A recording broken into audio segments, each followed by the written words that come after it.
Chapter 3 Kill It With Fire. Ben, Larry, and the biologists head out immediately to extract the lump before it can cause any more harm. Upon reaching the abandoned house, they see another car parked out front. They quickly exit their own vehicles, and Larry runs out back to see who's there. The rest meet him shortly with shovels and a long pair of hedge trimmers. Larry is talking to two men who appear to have had the same idea as them, more or less. Instead of shovels, they carry with them a can of gas and a fire axe. Professor Carpenter strides up to the trespassers. "What's going on here?" "Looks like we've got some volunteers," Larry explains. "That sounds like a bad idea," says Ben.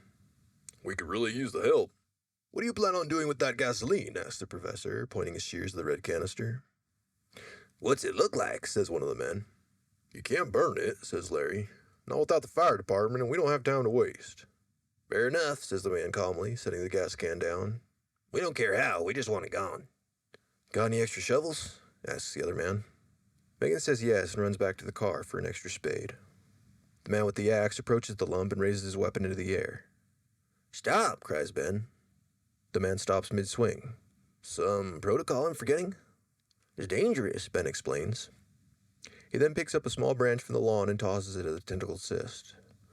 It hits the top and tumbles down to the ground beside one of the tendrils, which twitches and begins to constrict the branch like a boa, snapping it.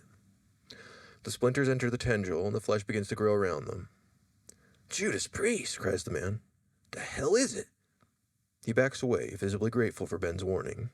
"We don't know," says Larry, "but it's gotta go." "Yeah, no shit, buddy." "So, how do we go about it?" "Very carefully," says Ben. He approaches the lump and gently begins to work the tip of his shovel into the ground beneath it. The lump does not appear to notice, assuming notice is something that it's even capable of. After a few breathless moments, he's able to get leverage under a thinner portion of the growth. Its fleshy roots begin to stretch and snap out of the ground under the force of the shovel.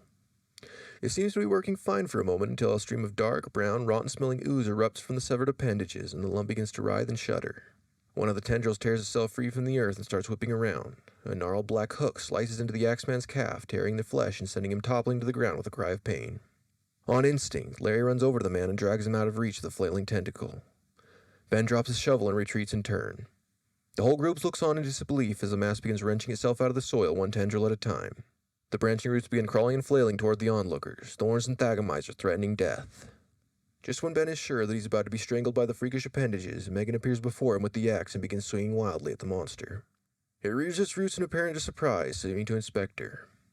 She finds an exceptionally thick root snaking through the grass and swings the axe downward, severing it. The putrid sludge begins pouring out from the wound, and the other tendrils wriggle away frantically. She gets in a few more good swings, chopping off 3 more roots before the lump tears itself completely free from the ground. Like some twisted marionette made of intestines, it skitters away from its attackers, vaults over the fence, and slithers into the dense woodland behind the house. The group stands in silence for a moment, counting their lucky stars. Megan drops the axe to scratch on the rash in her arm, and Larry runs up to hug her, tears welling up in his eyes. "Jesus Christ, thank God, holy shit," he babbles. "What the fuck, are you alright?" "I'm fine," says Megan, politely peeling him from her body.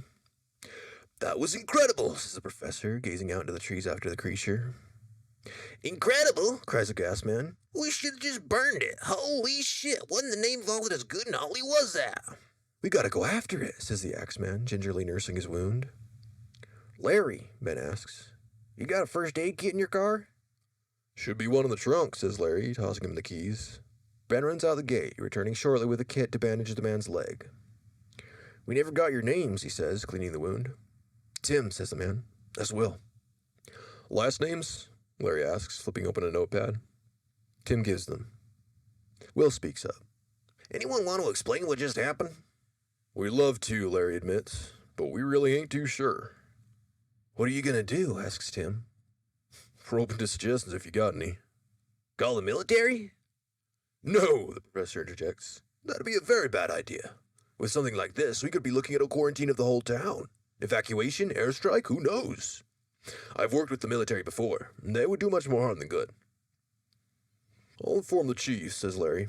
"We'll open up a hotline or something." "Just gonna tell the sheriff there's an alien monster on the loose?"